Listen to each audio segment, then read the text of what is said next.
Cloud.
Hello, people of internet.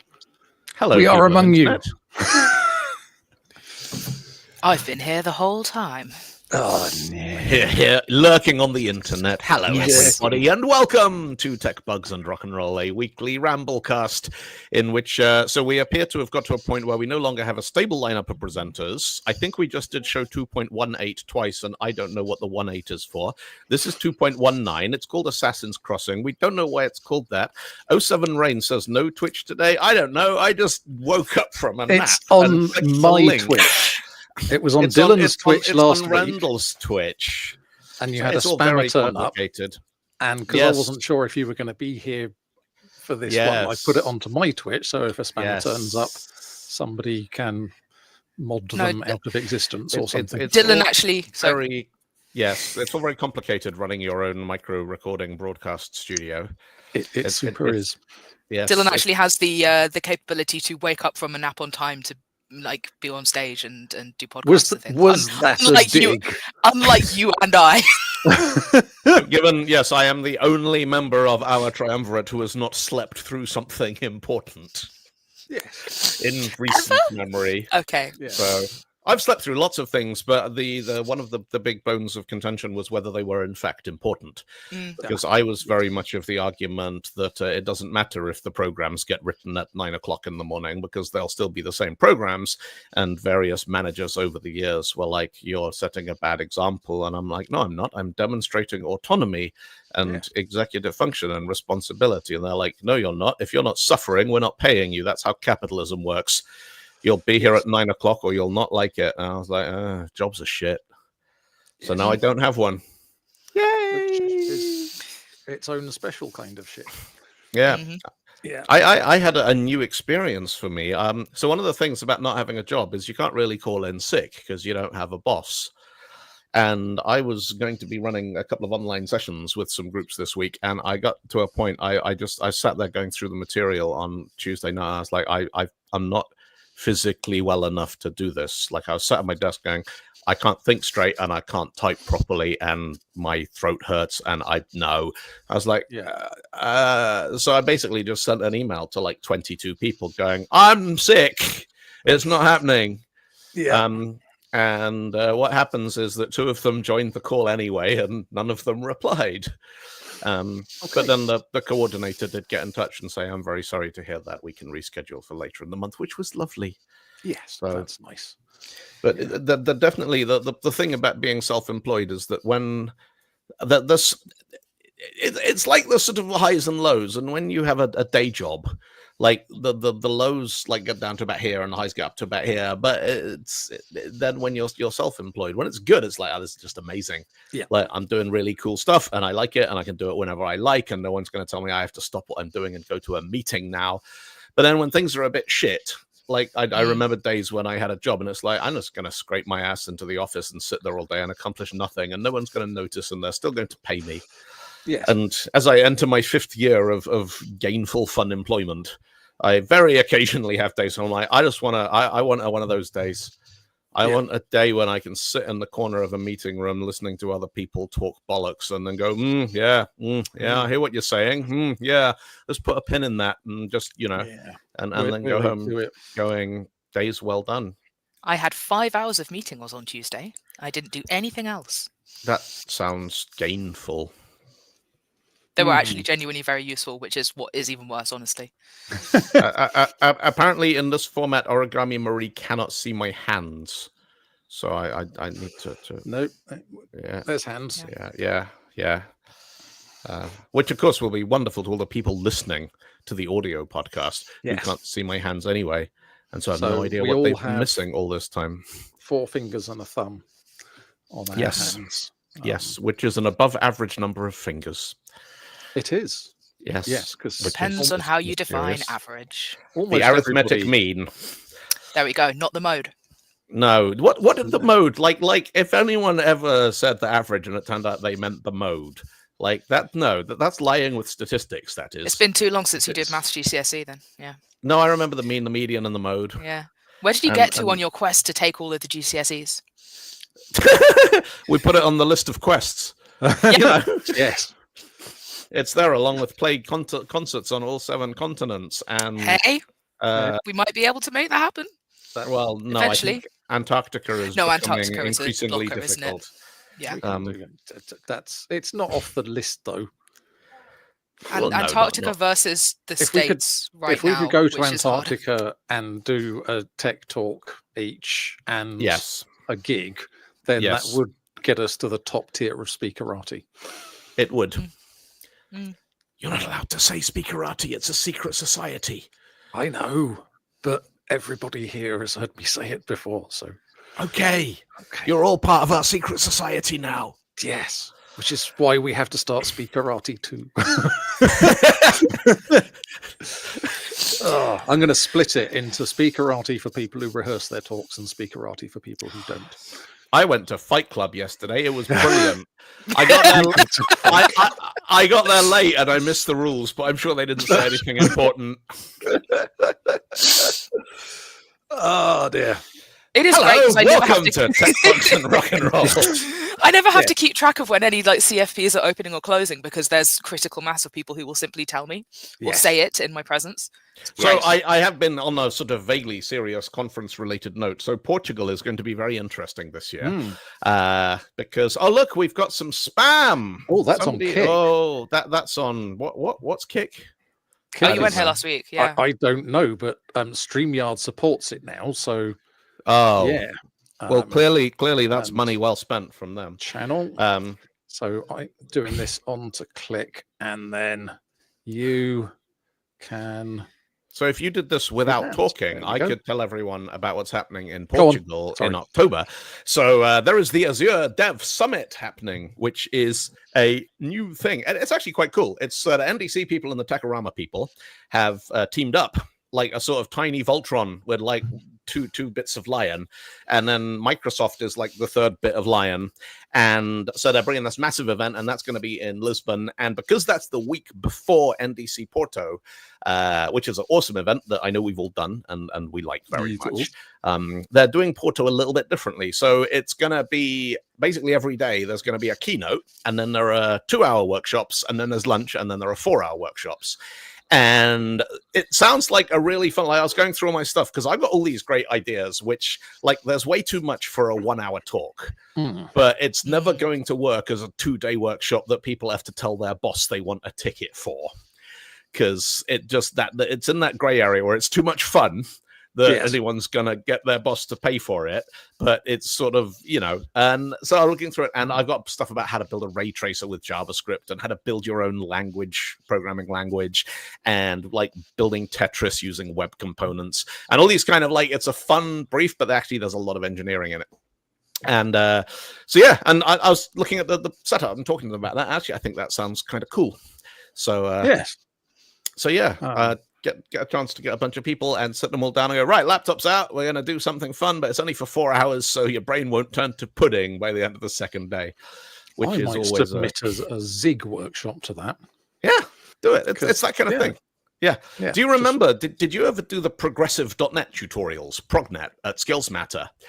Because that was keynotes and workshops every day. No, I did. Yeah. I did do that. Of course I did. And that was always kind of cool because it would be like, the keynote would kick the day off, and then you'd be like, right, everyone get in here, laptops out. We got 3.5 hours to actually build something and make it go and make it work and that kind of thing. You reckon I could submit a Python for the web workshop and just use the tool that I used to work for the company of that's like drag and drop for the web? I think you could. I mean, even though they don't pay me anymore. It will get me into Porto, maybe. And you, are they paying for these workshops, or is it? No, so this is the same. You get your travel and your hotel, but it's instead of doing a talk. Right. Okay. Because basically it's bang up against the Azure Dev Summit. So anyone who wants to go to talks in Portugal in October is going to go to that one, because that's where all the talks are going to be. Because Microsoft are sending in people like Hanselman to do talks, and so it would be a little bit like trying to open a chicken cottage right next to a Morley's. Like, you need something a little bit different. And so what if the chicken was 4 hours long? Yeah. What if there was the world's preeminent tech rock ska folk parody band? What if? Yeah, these are the deep questions. Yeah. So, although there will be the world's premier tech rock, pop, blues, funk, disco, whatever band. House. We don't have any blues yet. Or funk. We don't. Do we not have? No, we don't. Punk. That's what we've got. We've got alt punk and post punk. Alt punk and post punk. But we don't. We got to get the taxonomies right, otherwise they won't know where to put our records in HMV. Yes. Very important. Yes. Put us in the Weird Al category. Hello, I'm looking for the new Queensryche record. Are they progressive enough yet to have migrated from heavy metal to prog metal, or do you still put them under glam metal because you've got a 6-year-old photograph of them wearing hairspray, please, Brian? Yeah. I'm trying to think of blues. So there is a thing called Java beans. So the blues in hell. The blues song that I most want to do is BB King did a collab with U2 called When Love Came to Town. Oh yeah, which is kind of like it's as close to a like straight blues song as I think U2 ever did, and it's got BB King on it, who's an absolute badass, and it's fantastic. Yes. But there's so much mileage in That Was the Day Before Google Went Down. That was the day before GitHub went down. That was the day before something went down. Yes. So that's somewhere in my brain soup. I came up with a line breakers today, which is, so there's the phrase Turk in it for when you, as an AI company, turn out to have not been doing AI, but instead you're doing the Mechanical Turk, which is just hiring people somewhere else lower paid. No, do companies do that? Do they tell their investors it's artificial intelligence when actually it's outsourced to 700 low-paid developers in India who are told if they don't type code in real time, they're going to get beaten. So, again. To the tune of Rawhide, as featured prominently in the Blues Brothers, Turkin, though you're hardly working, Turkin, AI. Yeah, no, I like that. Yes. Yes. I was in the car earlier, and I was about the trials and tribulations of being an open source maintainer. Instead of making dollars, we'll be making GitHub stars. Counting stars by One Republic. I do like that song. I am a basic bitch. It's a One Republic. banging song. So yes, I will finish up the Muse one, and then I will move on to that and acquire myself a thingy After Effects license. Yes. And get Dylan to teach me After Effects. I would be delighted to teach you After Effects. Asynchronously. It will melt your face. Because but it's quite so cool. good. Oh, Rendle's already doing that through a different route. Oh, so I am currently for my new role. Hello, Surly Dev. Surly Dev says hello, regular podcast presenters and Dylan, because you've been off. I've been busy. All right, been busy. But I'm slacking off for my day job right now, so yeah, me too. But I say slacking off. I'm doing like 12-hour days at the moment, trying to get my head around everything. But yes, one of the things that we're having to look at the moment is we have our subtitling software that runs on Azure and AWS, which is fine when you're connected, but it's not so great when you're not connected. And so we're looking at various things and ruggedized kind of edge servers that you can put on buses and trains and things, which is quite cool. Yeah. But then there's people going, why can't you run it on the device, on the phone? And you're like, because it's a text to a speech to text. It's basically Whisper, OpenAI's speech to text thing. And then that's also there are other LLMs running at the same time, all collaborating on the output. And so you go off and look. But actually, we are getting to the point. There are runtimes like ONNX and Whisper.cpp and things like that. But ONNX is particularly interesting. That allows you to run quite severely quantized models, like quantized down to 8-bit or 4-bit, on Apple. The M and A systems on chip, which have got NPU cores, and it'll use the NPU cores for doing it, which leaves the rest of it free. And Qualcomm's next generation, they've got their own version of like the NPU on there, which they're pushing quite hard with. And so, we might actually be at a point soon where the sort of latest flagship phones, the ones that have got 8 or 12 gigs of RAM as well as these chips, will actually be able to do like chat GPT-ish things with no internet connection at all. Which will cost, 1,500 quid, maybe. Yeah, which is a fine and normal thing for a phone to cost. We can, as far as I can tell, we can run on the latest iPhone 17, regardless of, is it 16 or 7, whatever the latest one, 16. So the NPU on there will run our speech to text thing, and then potentially you can run an LLM on the GPU, and so the phone will probably get quite hot, but it will do the thing. So all you need to do is sell it to places where people need a hand warmer, like Scandinavia. Yes. And you can be like, here's the deal. You put your phone in your pocket, put your hand in your pocket, or put your phone in your mittens, and it'll keep your fingers toasty. You need 2 phones. Yeah. That'll be an issue, though, because like the mutual intelligibility of all of the languages, you're going to run into political hot water then when you hear someone speaking Danish and your thing transcribes it as Norwegian or something. Yes. It'll be fine. Those countries haven't been to war for quite a long time now. It's all very civilized.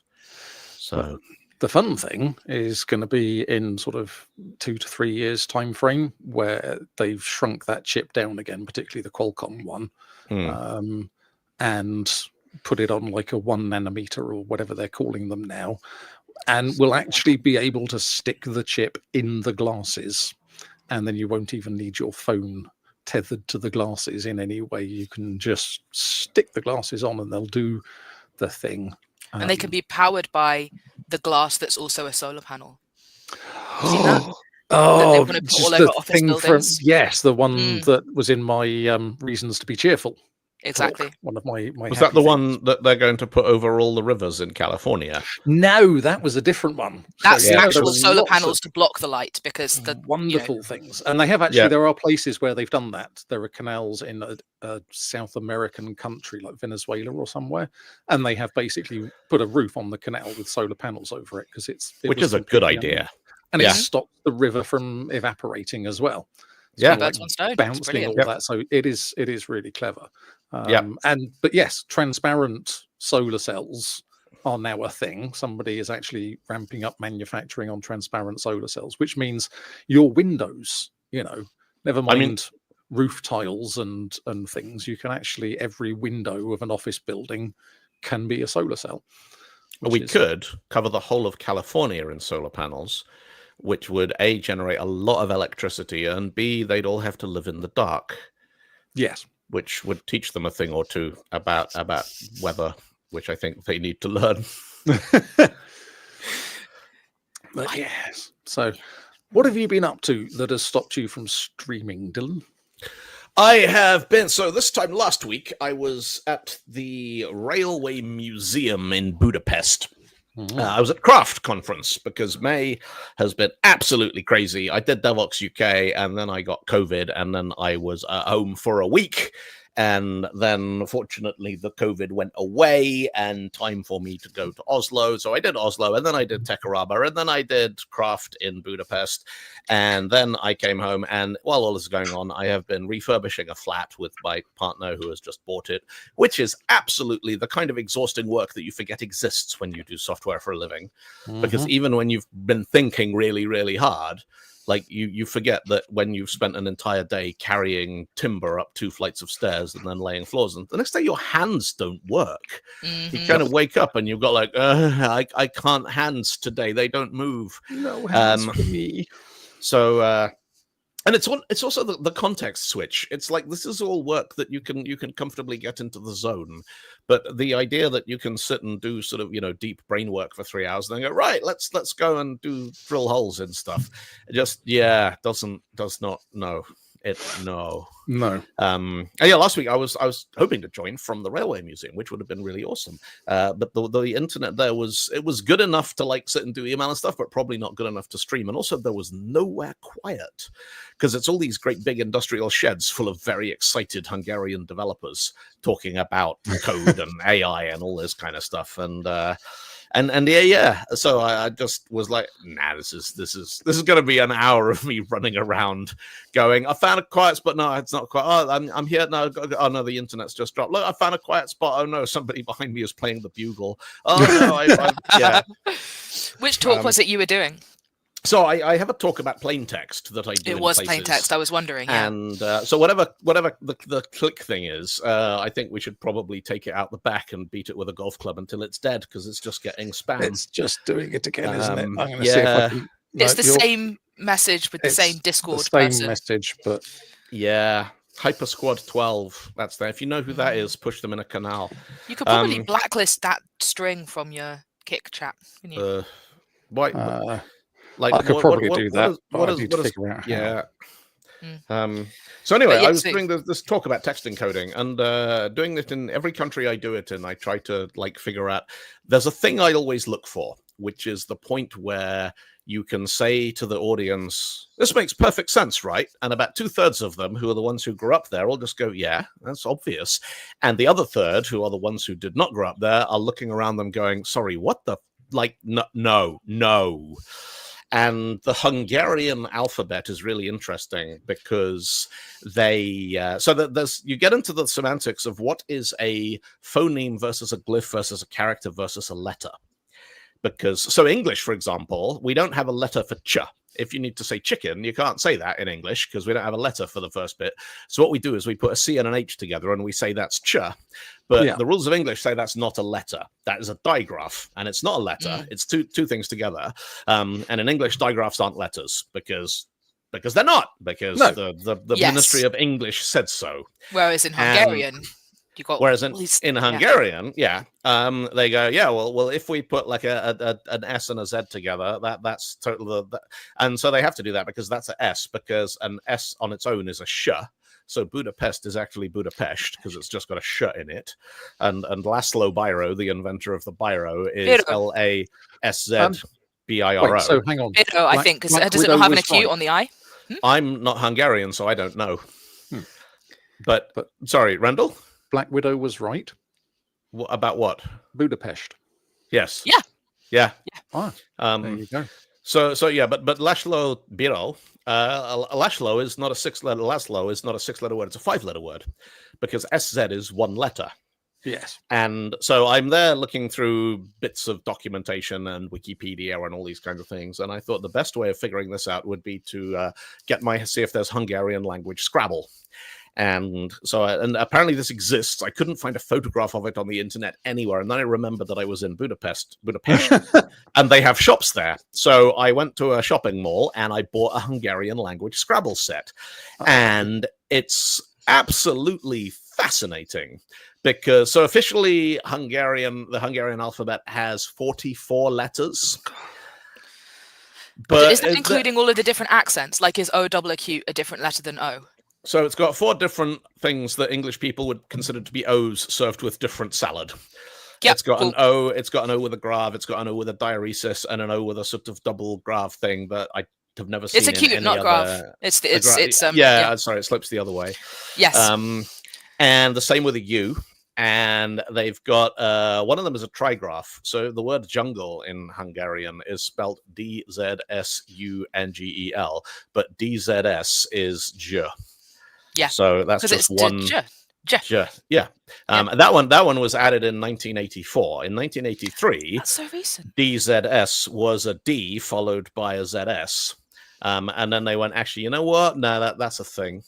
But what's really interesting then is, so the Hungarian alphabet has all the 26 letters from the Latin alphabet, plus all of the ones that English people would consider to be accented, but Hungarian they're letters, plus the digraphs, plus the trigraph.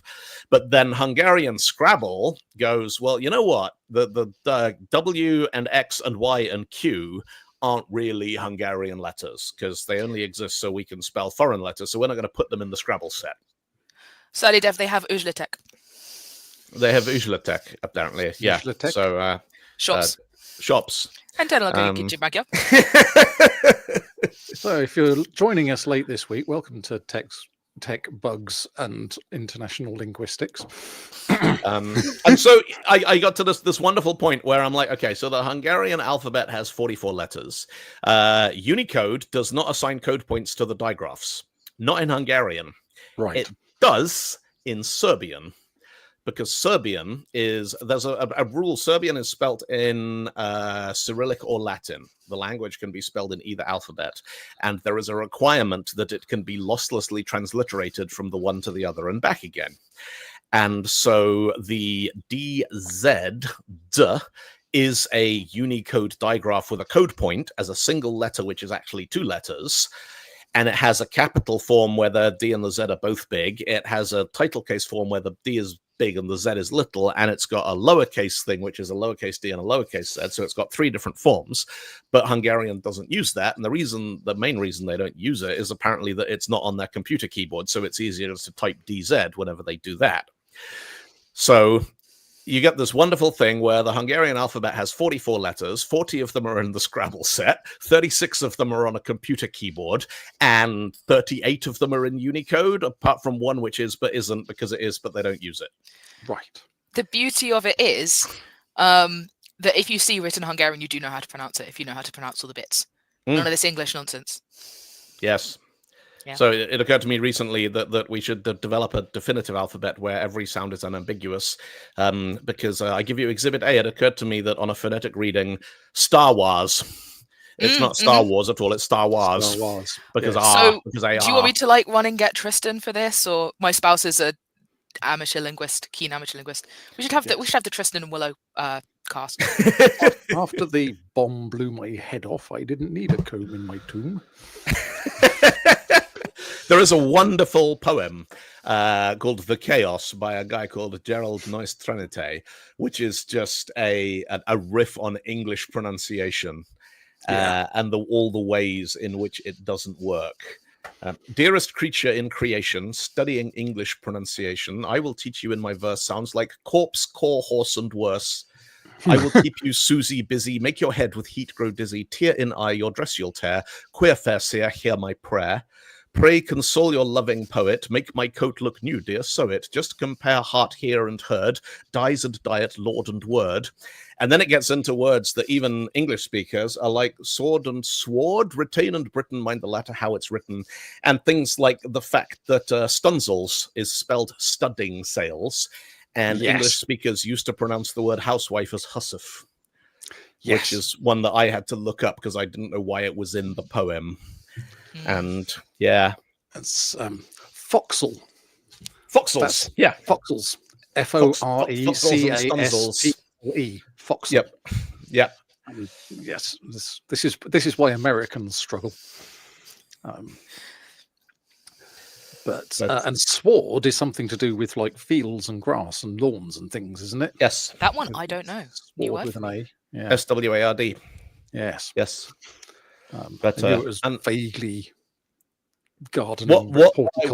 I'd love to do, it's on the list of things to do just after get all the GCSEs, is to animate a reading of that poem where so like dearest creature in creation, you have the EA is the same. So dearest creature creation. So EA, and keep that solid while the rest of the words animate around it. So you get this kind of real kinetic type effect where the words kind of like clunk into place like bits of machinery reconfiguring themselves like some kind of evil transformer. So it sounds like an After Effects 401 workshop. But given today my energy levels have got as far as a nap, half an email, and a podcast, I maybe need to tone down the project list for a little while. Yes. Hello and welcome to Tech Bugs and Rock and Roll, a podcast about naps. Naps. A podcast about space probes. I don't know if it's hit yet. We're expecting Earth's going to get hit by a space probe at some point soon. Where from? From Earth, unfortunately. Why did we launch a space probe to Earth? Well, we didn't. We're going to launch a probe. We need funding. We've discovered a planet we think might have intelligent life, and we need to launch a probe. Give us $100 billion so we can launch the probe.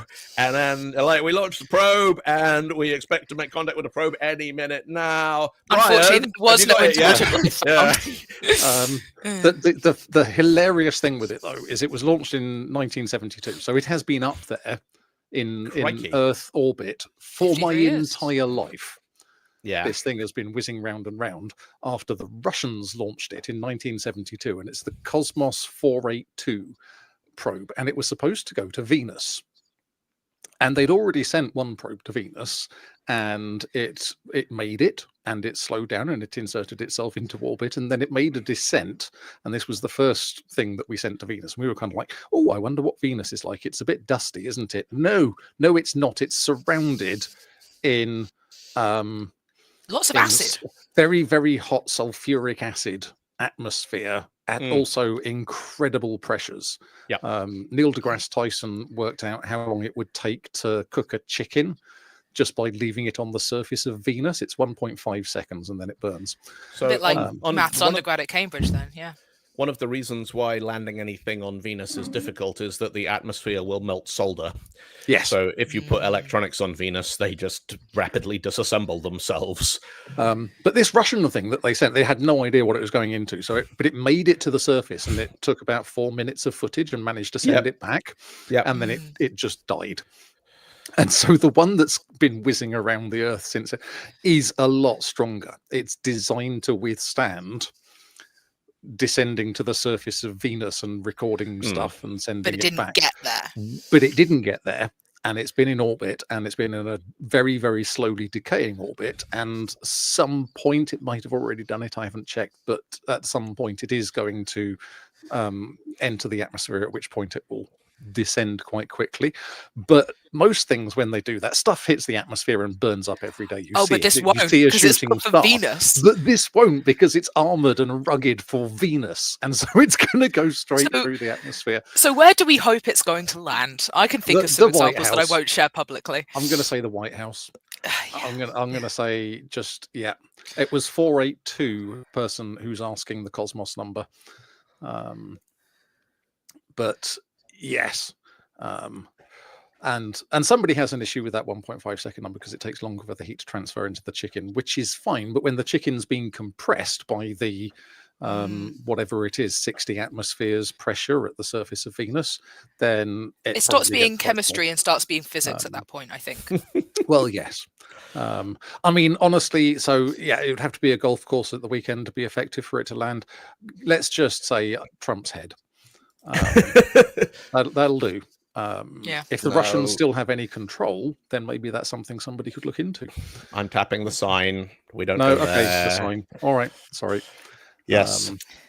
But yes. Anyway, we have been hit by an interplanetary space probe that isn't actually interplanetary. That is quite cool, though. It is quite cool. I like. So, do you know about NASA's JPL? They had a competition, like, to design a robot that they could send to Venus that could kind of learn stuff. And one of the premises, one of the ideas that is sort of in not active development, but they're like, this is probably a pretty good one to look at when we get a bit of time and budget for it, is a wind-powered mechanical tank. That Rich Campbell put this in a talk maybe once. I remember seeing it on a conference slide. Yeah.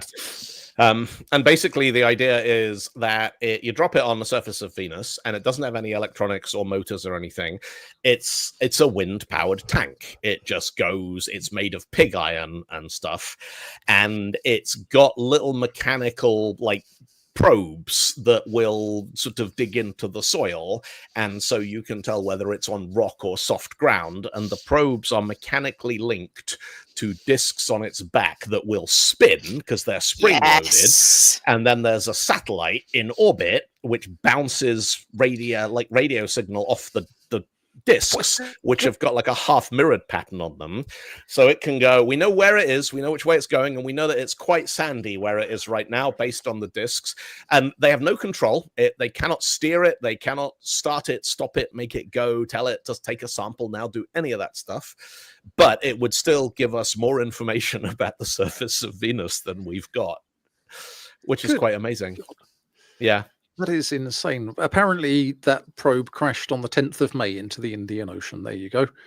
It landed 3 or 4 weeks late into the Indian Ocean, which was not where they thought it was going to land. They thought it was going to land in the North Atlantic.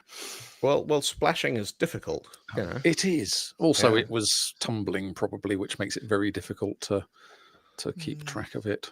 But yes. Fluid dynamics are hard at the best of times, and that's not the best of times. Yeah. The idea that you can create a purely mechanical thing and then use a mechanical system to broadcast data.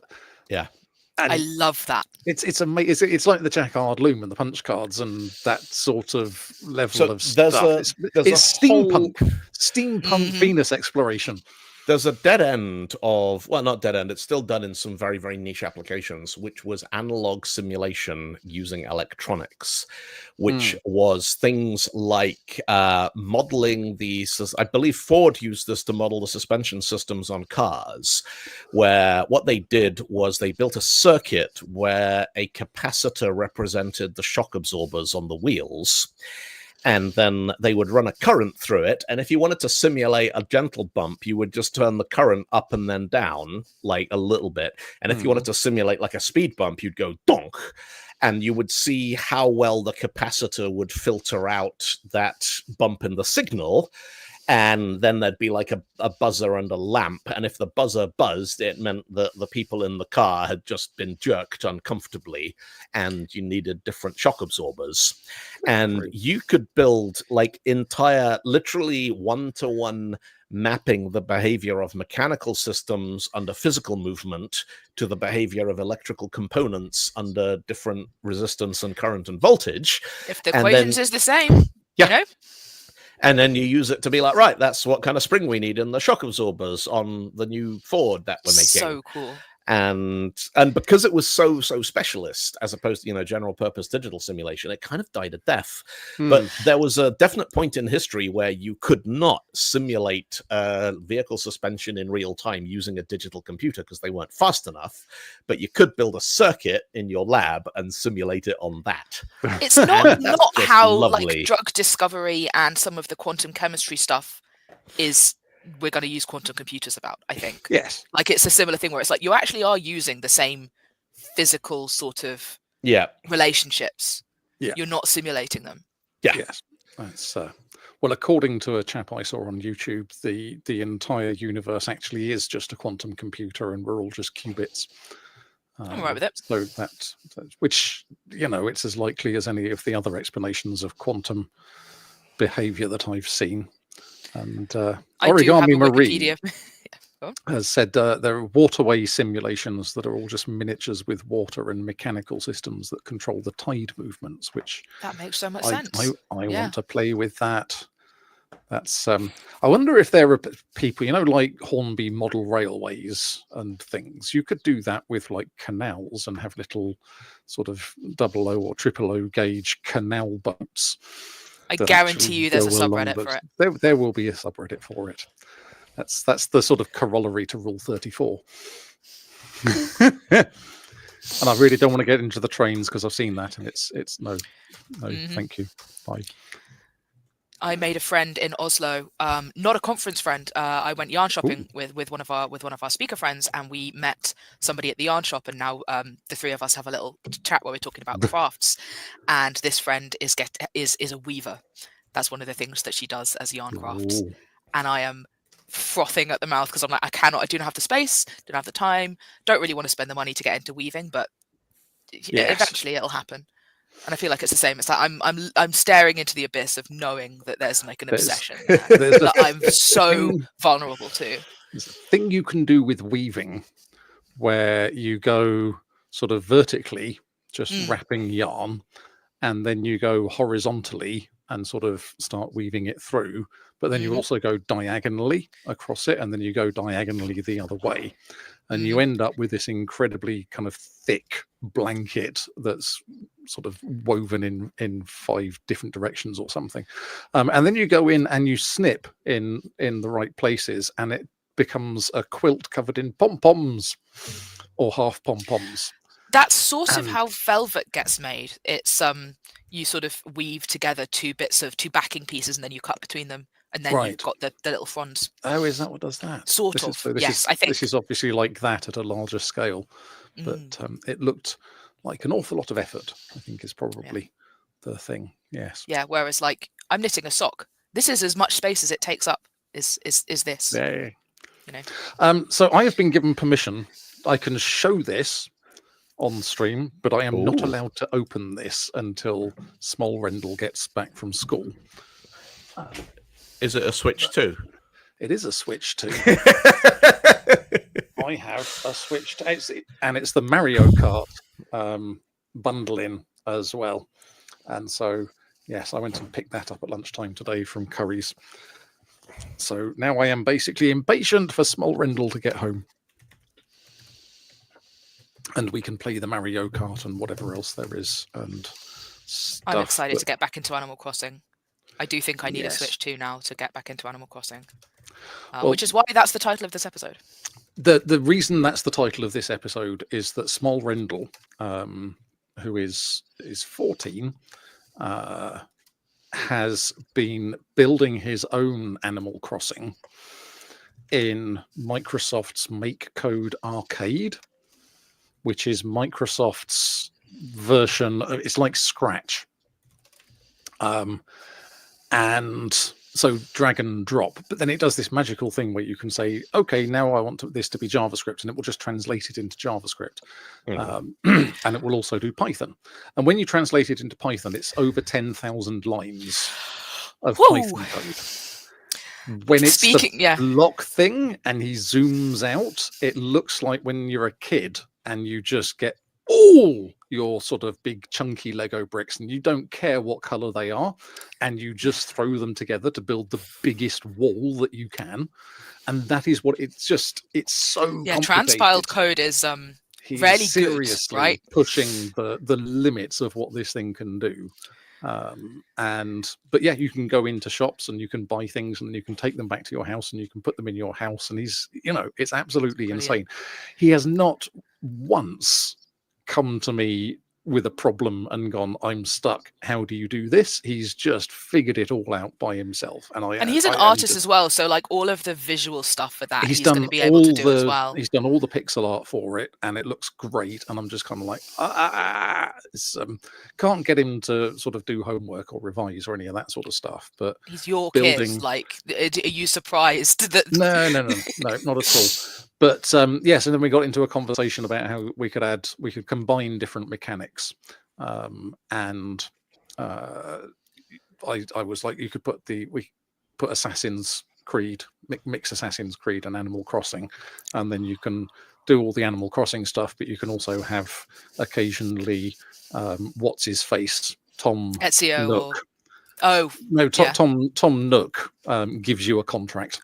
It's like an open contract on the dude who drives the boat, and you have to go and kill him. Yeah, no, Bill Wimbley ate my crops too many times, and now I'm going to kill him. Yeah, exactly. Assassin's Crossing. I'm thinking about it in the context of Animal Crossing New Horizons, where you can build your island and you can have like multiple levels of elevation, and it's like you've got to put the hay bale there so that you can drop down into the hay bale. The hay cart or the bush, so you can sort of stay concealed and stuff. Once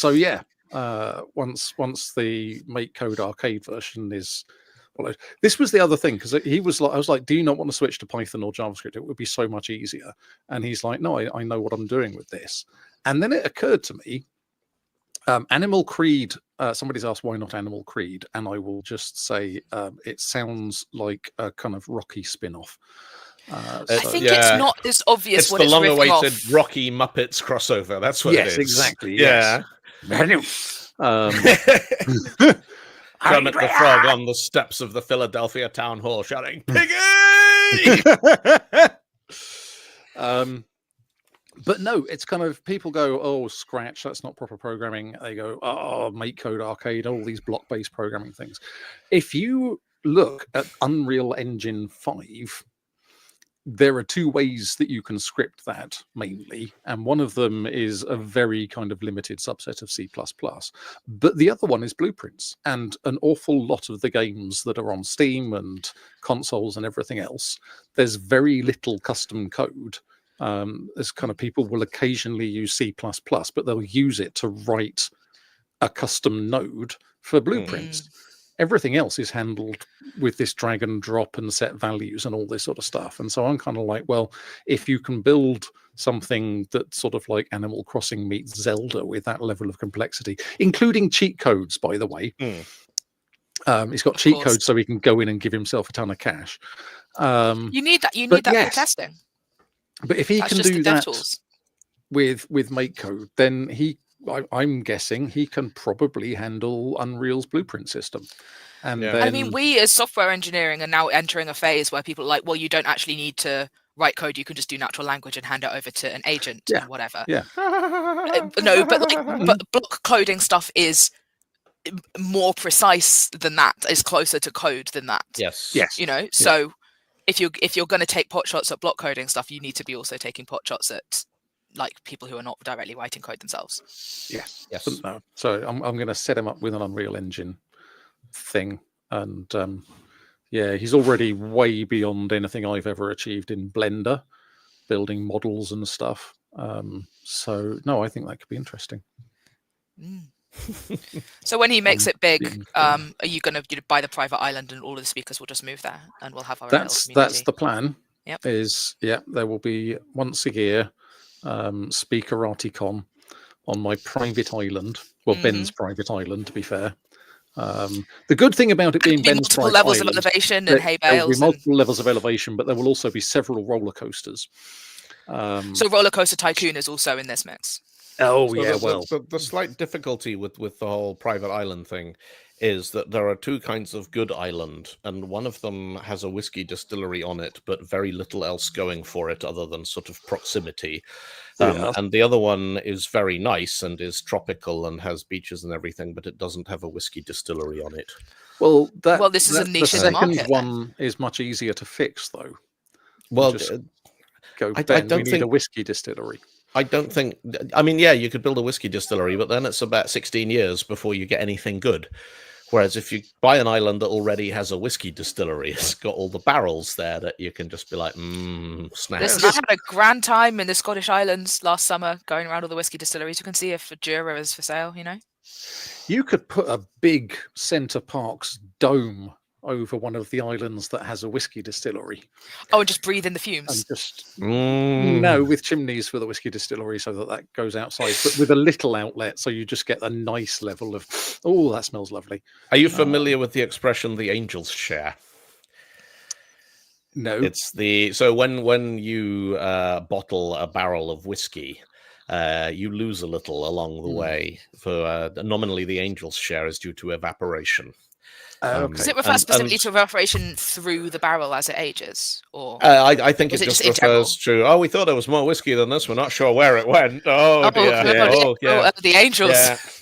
Yeah. So if you did put a Centre Parks dome over an island with a whiskey distillery on it, you could be like, angels? No, you're not getting it anymore. You come down here and buy it like normal customers. People going, oh, it's the dome for warmer weather. You're going, no, it keeps the angels out. It keeps the angels out. Do you think angels are like vampires in that they need permission to enter? No, vampires are real. My only sort of real knowledge of angels comes from the Sandman universe. So I know they're not allowed to touch the ground or something. They have to float. And they have no gender. So, yes. No, they don't. Unless they particularly care to. Yes. We've seen Dogma. Yeah. That's coming back out. It's coming back out in cinemas like soon. That's seriously good news. Anniversary thing of it, and it's a different studio, and he's got the rights back, and all sorts of stuff has happened. This is all good news because that one ended up in hell. Because because of the bad things that we don't need to talk about if we don't want to. Well, yes. Yes. Unless you want to. No. My favorite thing about Dogma was the Metatron played by Alan Rickman. Yep. Who explained fairly early on in the movie that the reason he existed was to relay God's messages to his creation, because any mortal who heard the actual voice of God would instantly, their brain would melt out of their ears and they would die horribly. And then when you meet God, it's Alanis Morissette. Yeah. And it was just this, it was a perfect cinematic joke because nobody said anything about it and you had to put those two things together yourself. And I think it was only on the second watch through on VHS. I went, I get that now. But no, the whole thing. Sorry, what have I missed? I haven't got it yet. What? So if you hear the true voice of God, it'll melt your brain and kill you. Yes. And that's because God is Alanis Morissette. Yes. The implication being that listening to Alanis Morissette melts your brain. Oh. Yes. Okay. Yeah. But no, it was I liked that a lot. Yeah, the Metatron thing, as Edge Effector said, is just like apocrypha. Like that is actually a Oh yeah, no. There's the Apocrypha is the best bit of the Bible. There's a lovely story about. So I don't know how much you folks know about the whole of like Kevin Smith's career, and so Jason Mewes, who plays Jay and Silent Bob, was in and out of rehab for heroin addiction for a large part of his life.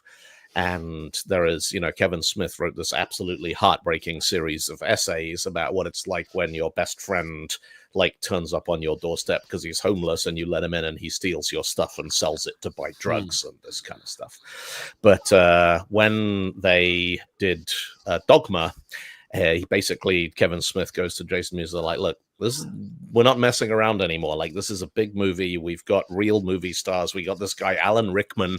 He's English. He does Shakespeare. If you're going to do this, you're going to stay clean and you're going to do it right. This is Miramax. And they turn up on set on the first day, and Jason Mewes knows the entire script, like not just his lines. He knows the entire script inside out, back to front, every scene, every line.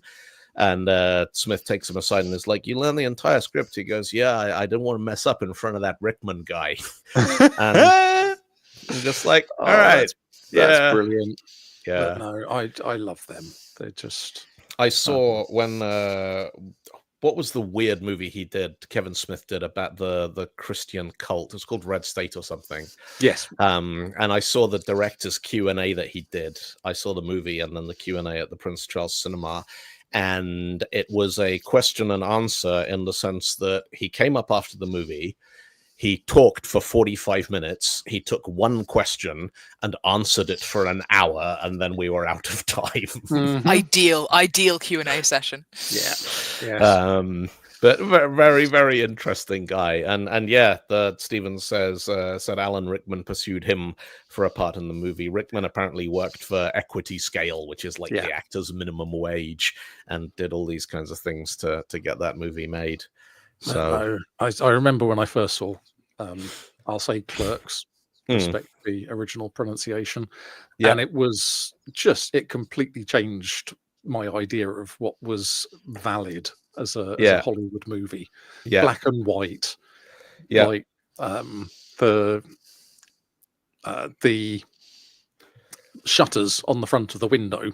There's a plot point right at the start where somebody's stuffed chewing gum into the padlock that keeps the shutters closed, which they had to do because they were only allowed to film in the shop at night because it was where they worked. And so they would work until it closed at 11 p.m. and then they would film for 7 hours straight until it opened again at 6 a.m. So everything in, film as many scenes as they could, then get everything out again, and then do the outside scenes during the day. It was all it was nuts. So there are all these lovely little details of how Hollywood has taken something about the filming circumstances that they couldn't change and just kind of gone, all right, well, let's just roll with it. And in The Force Awakens, the Porgs, the funny little kind of guinea pig hamster things, they are. Yeah, they were like the island where Luke has gone and doing his Jedi retreat thing on Skellig Michael. It's got puffins, and the puffins are everywhere, and there's loads of puffins, and they couldn't get rid of the puffins. And eventually someone went, what if we come up with something that looks a little bit like a puffin from a distance? So on the long shots, they're everywhere. And then when we get up close, we'll just digitally replace them with these things that we got. Bonus, you can sell plushies. That's merch fodder. Yep. Oh, I've got so many Porgs in the house.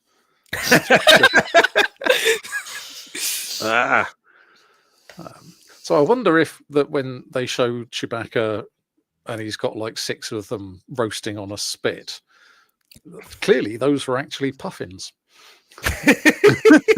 Animals were harmed in the making of these films. 6 puffins were cooked. I don't think they went full method on the eating of the Porgs. I think it was probably a prop. That's disappointing, but yes. There was a lovely little riff on Blue Sky. You know the scene in Return of the Jedi where they're in the forest of Endor and they stray into a trap and get captured by the Ewoks. Yeah. And the trap is sprung by Chewbacca seeing a dead animal hanging from a tree and going over clearly with the intention of eating it. And the animal in question was a deer that had been shot and then butchered, and then they took the deer's jawbone and pushed it out through its own bum. So and then so the weird animal on there is the back end of a deer with its jaw pushed out through its anus, so it looks like its mouth, and then some eyes kind of stitched onto it. And and I just imagine that, like, you get shot, you get butchered, you have your own skull pushed through your asshole backwards, and that's the beginning of your career in show business. Something metaphor. Does that deer have its own IMDb page? I don't know if it had a name, but Deer 1. I'm going to start a petition to get that added to IMDb. But no, movie magic. That's yeah. The thing I really like is after sort of 25 years of CGI, all the things, and even these days they kind of go, "Oh, no CGI," and you're like, "Yeah, but you've like tweaked it, haven't you? There's some of it in there." But we are actually sort of reverting back to doing practical. I think they call them practical effects. Yeah. So, like at the start of Thunderbolts, when Yelena pitches forward off the building, it's all right. She jumps off a building. I knew about that part. But yeah. And Florence Pugh did actually jump off a building. Yeah. A bit, and then sort of landed on a crash mat. There is a story about like Mission Impossible 3 and a meeting to block it out, and the stunt supervisor going, "Oh no, we're not that. We can't do that. That's too dangerous." And Tom Cruise turning to them and going, "Let me explain how this works. I know that on every other film you've ever worked for, if the stunt's too dangerous, you find another stunt.